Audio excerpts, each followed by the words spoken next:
کے صدر جناب پروفیسر ڈاکٹر اختر سندھو صاحب سے درخواست کروں گا کہ وہ ڈائس پہ تشریف لائیں اور اپنی قیمتی آراء سے ہمیں مستفید کریں. Professor doctor Akhtar Sindhu. بہت شکریہ اس عزت افزائی کا کہ مجھے اتنی اہم بزم میں بطور صدر کے طور پہ آپ نے عزت بخشی. بہت شکریہ. نجم رضوی صاحب کو مبارک ہے کہ انہوں نے ایک خوبصورت تخلیق ہمارے سامنے رکھی اور قائم کی نظر کی. بہت خوبصورت کہانیاں ہیں. آج جو میرا موضوع سخن ہے اس کتاب کے حوالے سے وہ انسان جو کتاب ہے اس کے موضوعات ہیں کہ وہ موضوعات کیا ہیں. نجم کے ساتھ ہمارا چونکہ لڑکپن سے تعلق ہے اور ہماری جو محافل ہیں وہ اکثر ہوتی تھیں اور ہم ان کے جو جوہر ہے جو ان کا پوٹینشیل ہے اس کو ہم نے ہمیشہ محسوس کیا اور پھر ان کی جو ایک خاندانی وراثت کی کردار اور علمیت اس کو انہوں نے ہمیشہ اس کی پاسداری کی اور اس کو لے کے چلے اور ان کی تحریروں میں ان کی گفتگو میں ان کے طرز تکلم میں ان کے طرز تخاطب میں یہ چیزیں ہمیشہ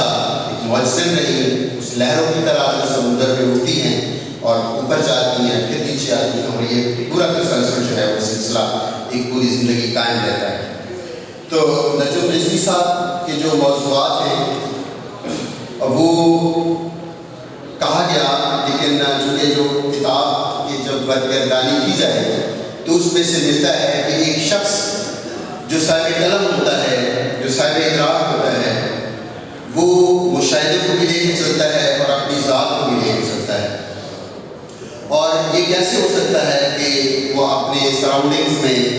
ان کے ارد گرد میں جو موضوعات بکھرے ہوئے ہیں ان کو وہ نظر انداز کر دیں. تو سب سے پہلا جو موضوع ہے ان کا وہ سائنس ہے. انہوں نے سائنس اور ٹیکنالوجی کی ان کے کہانیوں میں آپ کو ملے گا کہ انہوں نے اس اہم موضوع کو اگنور نہیں کیا, اس کو نظر انداز نہیں کیا, بلکہ ان کی کہانیوں میں یہ موضوع آپ کو مل جائے گا کہ وہ سائنس اور ٹیکنالوجی کے کس طرح کہانیوں میں استعمال کرتے ہیں. آپ کو پتہ ہے کہ ایک روایت ہوتی ہے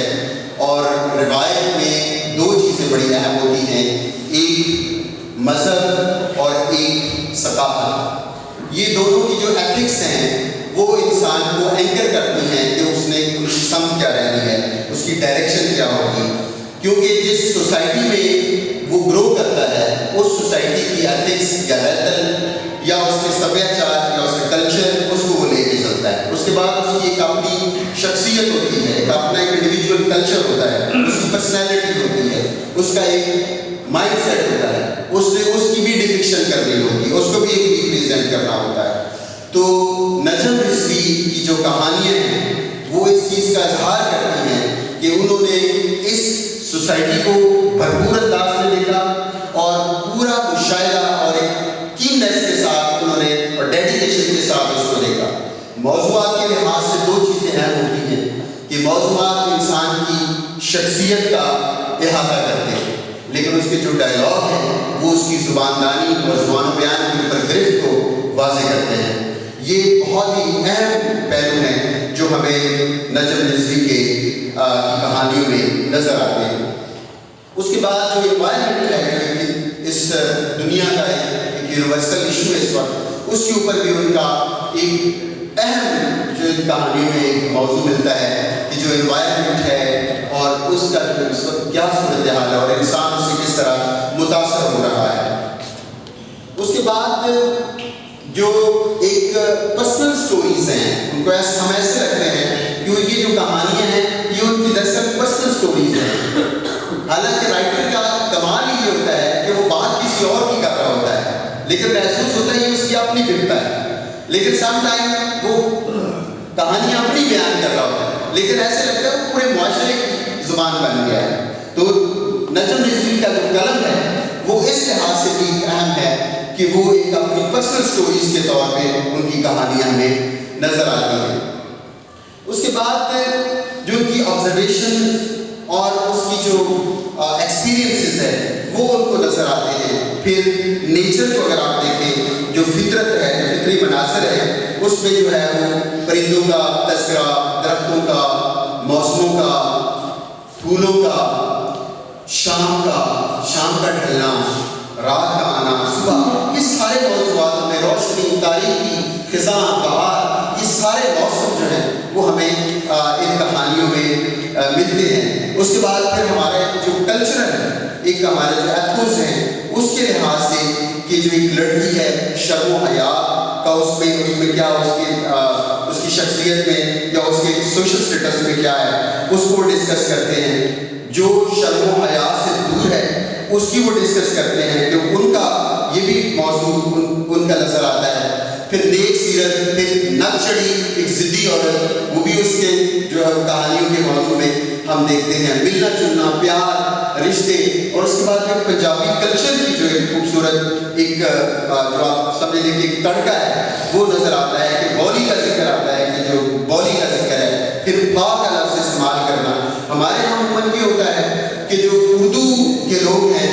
وہ عموماً یہ کہتے ہیں کہ جو پنجاب والوں نے، علامہ اقبال کے خلاف یہ پوری تحریک موجود تھی کہ یہ جو پنجاب والوں نے اردو کا بیڑا گرک کر دیا ہے، لیکن ایکچولی جو زبان وہ ہوتی ہے جو اس کے کلچر کے ساتھ، اس کی دھرتی کے ساتھ جڑی ہوتی ہے، اور وہ زبان کے ساتھ وہ لفظ جو ہے وہ استعمال کرتے ہیں۔ فار ایگزامپل انگریز یہاں پہ آئے تو یہ لفظ کلینر تھا تو کلینر ہم نے بنا لیا، ٹیوب ویل تھا تو ہم نے ٹوبل بنا لیا۔ ایون اسکول لفظ ہے، اسکولوں کالجوں میں، یونیورسٹیوں میں ہم نے اپنی زبان کے طور پہ اس کو استعمال کر لیا۔ جو لون ورڈز ہیں وہ بھی ایون ہم نے اس کو استعمال کر لیا۔ سو زبانیں جو ہے وہ کبھی نہیں مرتی، جو دوسری زبانوں کو اپنی اسپیس ان کو دیتے ہیں۔ تو جو نجم رضوی کی کتاب میں مجھے بہت خوبصورت لگا کہ انہوں نے اپنی پنجابی رہتل کو، سبھیاچار کو، ثقافت کو پوری جگہ دی ہے، اور جہاں جہاں پنجابی کے جو مکالمے تھے ان کو لفظ سے انہوں نے باقاعدہ ان کو بہت پراپر طریقے سے، خوبصورت انداز سے ان کو جگہ دی ہے۔ تو اس لحاظ سے اچھا، پھر ان کی چند ایک جگہوں کی جو اردو پروننسیشن ہے اس کے لحاظ سے مجھے ذاتی لحاظ سے اختلاف رہتا ہے کہ جو اسکول ہے اس کو اسکول کہیں، جو اسٹیشن ہے اس کو اسٹیشن کہیں، جو اردو والے ہیں ہمارے دوست۔ تو اب جب سندھی جو ہے وہ اسکول کو اسکول ہی کہتے ہیں، پنجابی جو اسکول کو اسکول کہتے ہیں، تو ہمیں ڈنڈے سے نہ کہا جاتا ہے کہ ہم اس کو الگ اس کو جو ہے ہم پروناؤنس کریں، جب ہم کرتے نہیں ہیں تو ہم یہ کیوں کہتے ہیں؟ تو اس کے لحاظ سے انہوں نے شاید کاشیسلی یا انکاشیسلی اس کو ایڈجسٹ کیا ہے کہ کہیں پہ اسٹیشن کے ساتھ الف لگا دیا ہے اور کہیں پہ انہوں نے الف کے بغیر ہی ہم دونوں کو خوش کر دیا۔ تو دس از ونڈرفل ایکسپیرینس۔ تو اس لحاظ سے کہیں پہ جو انگریزی کے لفظ ہیں، یہ ایک نجم رضوی صاحب کے حوالے سے ایک تھوڑا سا تنقیدی کہ جو انگریزی کے لفظ ہیں وہ کہیں پہ ایسے لگتا ہے کہ جیسے زبردستی اس کو شامل کر دیے گئے، حالانکہ اس کا ایک اردو بڑا متبادل یا پنجابی کے لفظ موجود تھے، لیکن انہوں نے اس کو استعمال کر دیا ہے۔ بس جیسے ان کا ایک فکرہ ہے تو اس سے بچا جا سکتا تھا۔ اجلت میں ایڈریس سمجھانے لگے تو ایڈریس یہاں پہ تھوڑا سا بھاری لگ رہا ہے، پتہ آ جاتا اس میں کہ اس اجلت میں پتہ سمجھانے لگے۔ میرا کہنا ہے وہ ایک کہانی کے لیے زیادہ ایک اچھی صورت ہوتی۔ اس طرح کالجوں کے اسٹوڈنٹ آتے رہتے تھے تو اسٹوڈنٹ کا لفظ جو ہے بے شک مستعمل ہے ہمارے لحاظ سے، اور ہم نے اس کو اڈاپٹ کر لیا ہے لون ورڈ کے طور پہ، لیکن اگر طالب علم یا کوئی اور لفظ استعمال ہو جاتا تو یہ زیادہ اچھا تھا۔ پھر اس یہاں پہ پھر کوئی بات ہے کہ انہوں نے اسٹوڈنٹ نہیں لکھا، الف نہیں ڈالا، صرف اسٹوڈنٹ لکھا ہے۔ اس کے بعد کچھ ٹائپوگرافک مسٹیک ہیں پیج 156 130 کے اوپر، اس کو ذرا اپنے جس نے اطلاع کیا ہے ٹائپ کیا اس کو ذرا دیکھ لیجیے گا۔ اس کے بعد جو موضوعات ہیں وہ سوشل پرابلمز ہیں، جو سوشل ایشوز ہیں وہ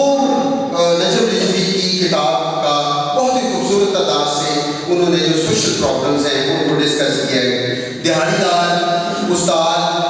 پی ایچ ڈی کا کیا فائدہ ہے، ایجوکیشن سسٹم پہ بات کی ہے، دکھ درد، ناانصافیاں، زبردستی کی شادی،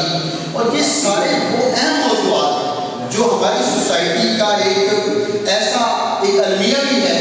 کہ جس کو انہوں نے بڑی خوبصورت انداز سے پیش کیا ہے۔ میں نجم رضوی کو مبارکباد دیتا ہوں کہ انہوں نے حق ادا کیا ہے، ہمیں ان کی کہانیاں پڑھ کے وہ وقت یاد آیا جب ہم اکٹھے بیٹھ کے ایک دوسرے کو کہانیاں سناتے تھے اور سنتے تھے. تو میں ان کو مبارکباد دیتا ہوں اور امید ہے